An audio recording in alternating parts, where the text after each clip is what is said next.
This is Midday Sunday. Our guest today is Dan Horn. He is the author of the book, Anointed Moments, but it also has this extraordinarily long subtitle.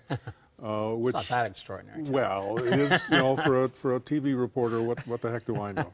But we're going to talk about this for the most part for the rest of the program. But just briefly, take a minute or two.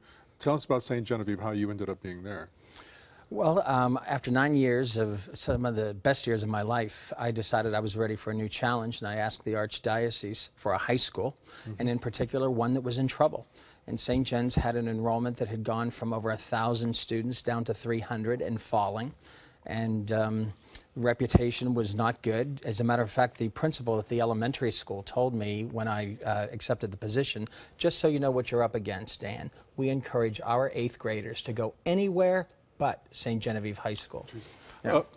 We've got some video that we can roll while we're talking a little bit more about this. But it's a co-educational campus. It is. And a full curriculum. Yes, our elementary school has a one-to-one iPad program. Their dance class for our freshmen right there. Lots of arts. We have more bands than I can count at both schools. Sports teams, we have 9 basketball teams between the 2 schools, so we have lots of athletics. How difficult is it to get into either of those schools? First of all, academically. Well, we will accept students that, at least at the high school, that don't necessarily get accepted to other schools. But here's the beautiful part.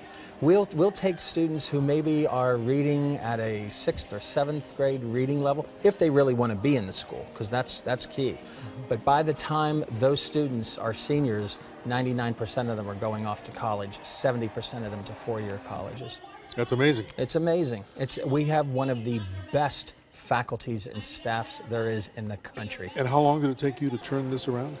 Oh, still turning, but probably 5 or 6 years before the enrollment started to go up and people started to realize that things were different at St. John's. And I'm wondering if you had any resistance, if you encountered any resistance from people, families in the parish who didn't want to change the school. Oh, there was a lot of it. As a matter of fact, I remember my first month there. I was very touched by what had happened at Columbine High School. And I thought to myself, the way that we're going to save this school is that we're going to become a place that is a living, breathing, daily Christian experience where we nurture the soul first and foremost, that the student's spirit is what would count before their grades or anything else. And so we used Columbine, and in particular what happened 2 weeks after Columbine, when the students at Columbine went back to finish the school year, and I talk about this in the book. They went back to finish the school year at Chatfield High School, their rival high school. I remember getting dressed for school one morning, watching the news, and you could see they announced that the students from Columbine High School went back to finish their school year yesterday. I watched as they were walking toward Chatfield High School, looks of trepidation, fear on all of their faces. And when they walked over the threshold of the building, you could see their faces change, and they kind of relaxed, and some of them started to smile. And I'm thinking, come on, camera, turn around, show us. And it was as simple as this, Tony. When the camera turned, there was a banner in the hallway with the words, "We love you." And then the camera zoomed in on, because they had to share the building, they had to do it in split shifts, so they all couldn't be there at the same time. And the students wrote beautiful notes of welcome and feel safe here. And I thought, that's what's going to save St. Genevieve.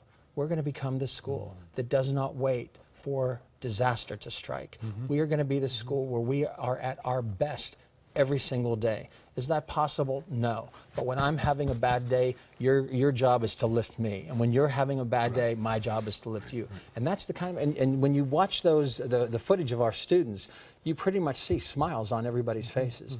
It's an incredible environment because we nurture the spirit first. Before we move on to the book, and that's what the book is all about, is the spirit. Does children have to be Catholic to attend? Not at all, no. We, as a matter of fact, for some of my prouder moments is when we've had, Muslim, when we have our masses at night so that our families can come. And one of our Muslim students, her mom wearing the traditional hijab, would be in the front row for Mass, every Mass. Wonderful. That's so wonderful. It's beautiful. So, to the book, Anointed Moments. Anointed Moments. What does one learn from reading this? What you learn is what's possible when the Spirit of the student is nurtured first and foremost before anything else. You've probably heard there's a lot of talk these days about the Common Core standards that you know the Department of Education wants in every school, and a lot of controversy on it. My feeling is the true Common Core, the core that you and I and everybody else in this studio and in the world shares, is our spirit, and that's what we do not nurture enough. We go to the dentist, we go to the doctor, we go work out every day after work, but we don't take care of our spirit. And when you do, you have anointed moments. Moments when you can just feel that the ceiling between heaven and earth becomes so thin that you can feel the divine presence of God through children, through the children. But what if you live in a family or in an area where there are no children? I mean, literally, do you literally need to have children? Well, this is the book specifically is about the moments that I have experienced as a school principal. It's not a how-to book. It's really, although there is some of that in there, but these are mainly stories that have resulted from the two schools. They're stories from St. Genevieve and from St. Thomas. You know, one of them, you know, How I Met You was when we won the National Blue Ribbon School of Excellence. But what you probably don't know, there's a story in the book called Blue Ribbon Rumble, and it's about after we had been nominated to the Department of Education. We had spent hundreds and hundreds of hours putting together this application, and then we were nominated by the Council for American Private Education to the Department of Education, and then Congress voted not to fund the program. St. Thomas, and a lot of people don't know this, but St. Thomas the Apostle, that little school in Pico Union, where a lot of the parents didn't even speak English, we led a national crusade to have the Blue Ribbon Schools program put back in place, and we won. Yeah. Any of the Blue Ribbon schools today have St. Thomas the Apostle, and so I tell that story in the book, how we did that. We only have 2 minutes left, so I want to get some of these things in here. When you talk about anointed moments, you know, literally anointed means the oil, but that's not in this case. This is a blessed moments. They're just moments of great blessing. There are all sorts of stories here from tragic, where we've been able to find the best in people, to some really funny, wonderful moments. Great Father's Day present. I just heard from a friend of mine back in Pennsylvania who's one of the most non-emotional people I've ever met, and he texted me and he said, read the book, I cried 3 times. So I think it's great for fathers. It'll touch people. But and as I listen to you, and I remember the experiences at St. Thomas the Apostle, and I'm thinking, and a child shall eat them. Yes. And one of the things that we teach children, all of the students at St. Genevieve, is that we all have the ability. We know we can be a burden to the world. We can tear people down in an instant. But when you graduate from St. Genevieve, you know that it is your responsibility to lift people and to be a blessing to the world. And I think that's one of the great lessons of the book. How many kids drop out? Oh, none. He says as though it's the expectation. Oh, absolutely. Yeah, but today it's 35, 45, 50% in public schools. I know it. That in and of itself is amazing enough. We have a little bit more time for amazing stories, but we'll need to do that on the other side of this commercial break. All right. Stay with us, please.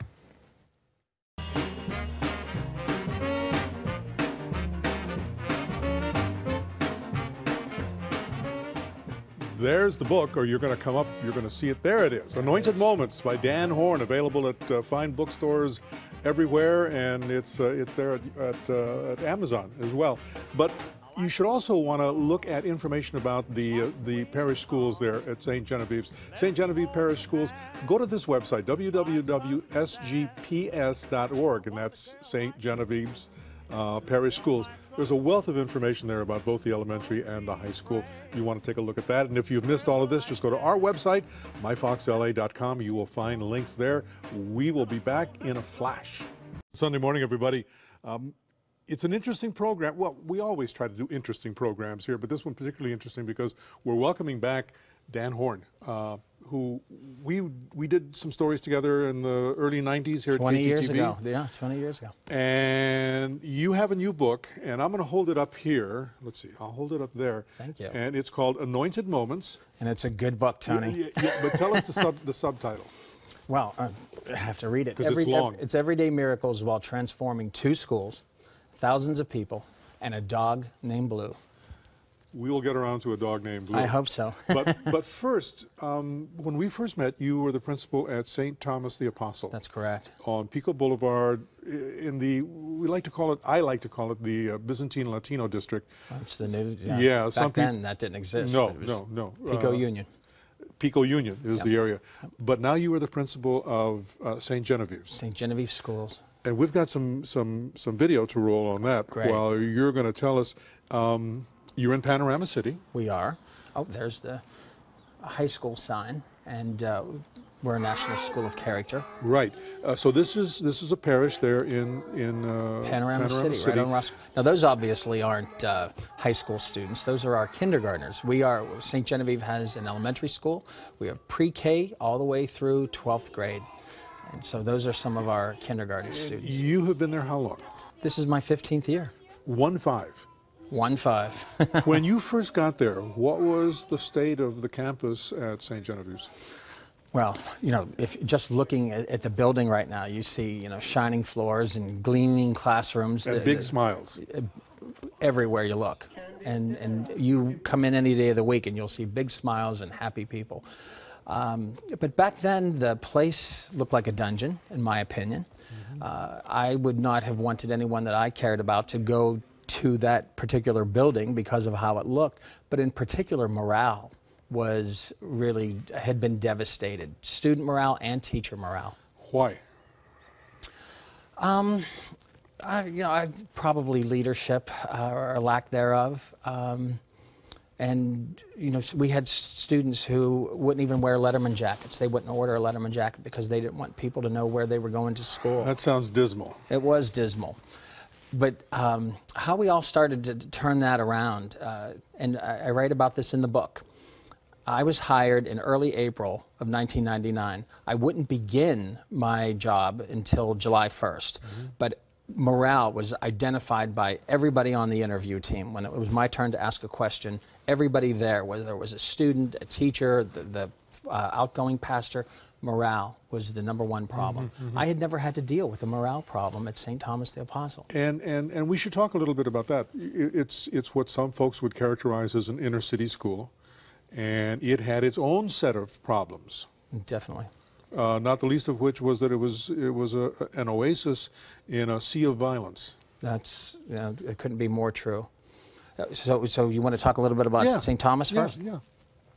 Well, again, another story that I tell in this book is when I was first hired there, the pastor, I didn't know it at the time, but we were interviewing and the pastor announced to everybody, I'm going to take a break. I'm going to take Dan for a walk. We're going to walk around the neighborhood. And I had no idea what he was doing until later, but he was giving me a test. He wanted to see how I was going to feel walking past gang members, and he was showing me buildings that had the windows bricked up either halfway or the whole way.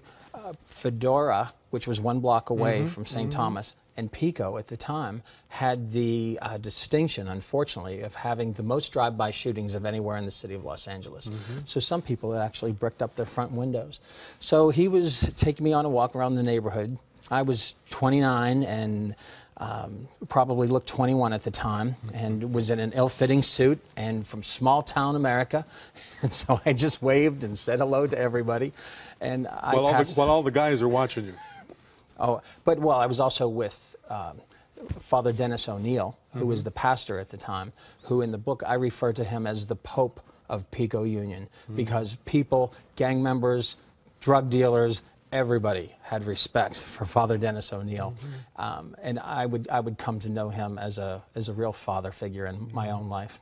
Do I recall correctly? You were raised, is it New England? Pennsylvania. Well, that's close enough for a guy I think from so, LA. yes. And so that must have been a real culture shock for you to see Los Angeles from that vantage point. Yeah, it was. I tell the story that the reason why I came out to Los Angeles was I was a teacher back east, but I came out to become an actor. And so I had heard all these stories about what happens to actors in Los Angeles. So, and I actually tell, and there's a great picture in the book of, I went to a photographer back east because I heard that there were photographers out here that take advantage of actors. So I thought, well, I'm going to outsmart them. I'm going to have the pictures taken back here.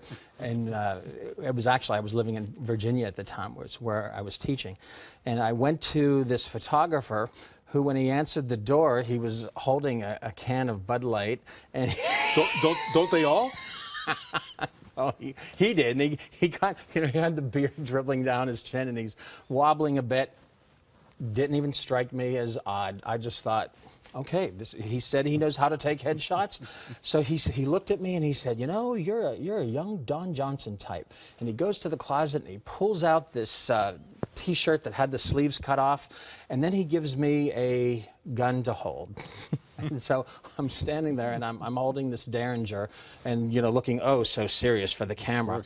And he makes up these headshots, and while I'm still living back there, I'm sending them out to every casting director in Los Angeles with a caption that reads, there's one photo where I'm looking like this at the camera, and the caption reads, hire me or else. Now, this is before Columbine and, you know, all the other things. But you came west and you had the epiphany that movies are not the thing for me. I was horrible. I was a horrible actor, and I had to come to that conclusion. I would go on auditions, and my voice would tremble, and my knees would shake. So who's going to hire me? But I wasn't ready to give up the dream. So I thought, but I was doing all sorts of odd jobs, and I needed to have some steady income. And I also needed to have some health insurance. So I was looking through the Los Angeles Times one Sunday, and I came across an ad that said Catholic school principal wanted. I thought, eureka. First of all, what does a Catholic school principal do? Not much, as far as I knew. And so, but you would learn differently. Oh, very much so. I've eaten those words many times. But I thought, well, if I'm principal of the school, whose permission do I need to go on audition? Whose permission do I need to go take a class? Mine. This is perfect. So I went and I applied for the position for all the wrong reasons, all the wrong motives. And, but by the time Father Dennis O'Neill had walked me around this neighborhood, and he told me about the neighborhood. He told me about most of the funerals at the church were from drive-by shootings. About the violent deaths that were there in the neighborhood, the environment these kids were growing up in. The parish was baptizing at the time 100 babies a month, 1,200 babies a year. When they were ready for kindergarten, only 35, 36 of them would make it into the school. He showed me the drug dealers, and the drug deals happening right out in the open. By the time he finished that tour with me, he was a brilliant man and knew exactly what he was doing. He had no idea I had ulterior motives, but I started... Maybe he did, but go on. Well, I started to pray for that job as principal harder than I had ever prayed for any acting role in the 2 years that I had been trying to break into the business. And he hooked me. And it would be a year later that the two of us were sitting at the parish fiesta, had just finished a very successful first year. And as a matter of fact, we were already talking about applying to become a National Blue Ribbon School of Excellence. And so Dennis, who would go to, or Father Dennis, who would go to Alaska every summer for a month. It was the day before he was leaving. He's eating a turkey sandwich from the El Salvadorian booth at the fiesta. And I decided, first of all, I thanked him from the bottom of my heart for taking a chance on someone who had no graduate credit, no administrative experience, and I wanted him to know that I came there with ulterior motives and that they were all gone now. And he just kind of laughed and continued to eat. And he said, well, the truth is, Dan, we kind of had ulterior motives ourselves, that the school was in such bad shape that we didn't expect that anybody could come in and be successful, that there was a lot of dysfunction, and he felt that whoever became principal would be eaten alive, so to speak, by the parent community, and that I was young enough that I could go somewhere else and wipe off my wounds, lick my wounds, so to speak, and that they would hire a new principal who could then put the school back together again. But they thought that whoever came in, they would be someone that the parents would need to get their blood, so to speak. And he continued to eat and laughing, and he said, I suppose you ought to take that as a compliment. And I did, because as I said, I had ulterior motives myself. Yeah.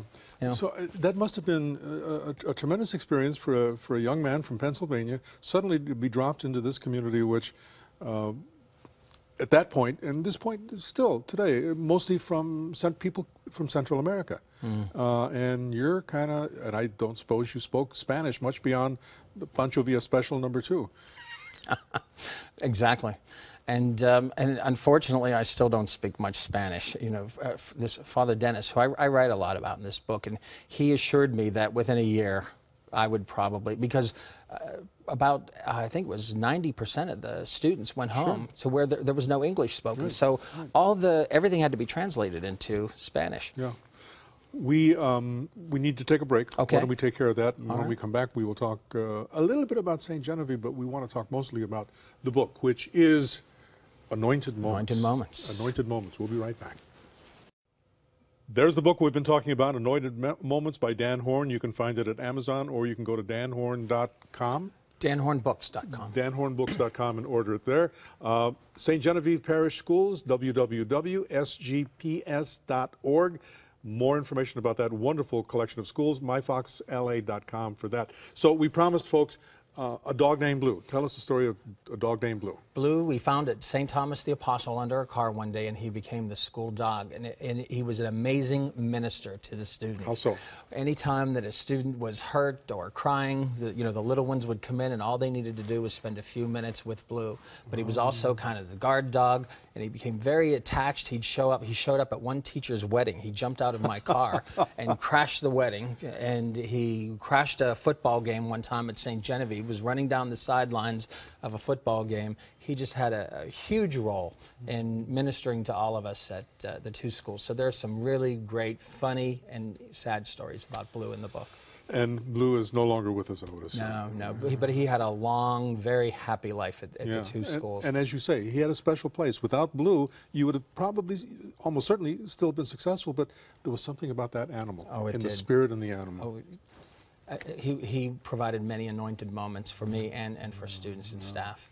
It's good to see you again. It's been Likewise, too long. I really appreciate this, and I feel like we've always had a connection since 1993. Yep, one way or another. Yeah. Thanks for being with us. Thank you. Okay, good luck with the book. Thank you very much. And thanks to all of you for being with us as well. We will see you back here next week. I really can't stay. But baby, it's cold outside. I've got to go away. But baby, it's cold outside. This evening has been hoping that you so drop in. very nice. I'll hold your hands, they're just like My ice. mother will start to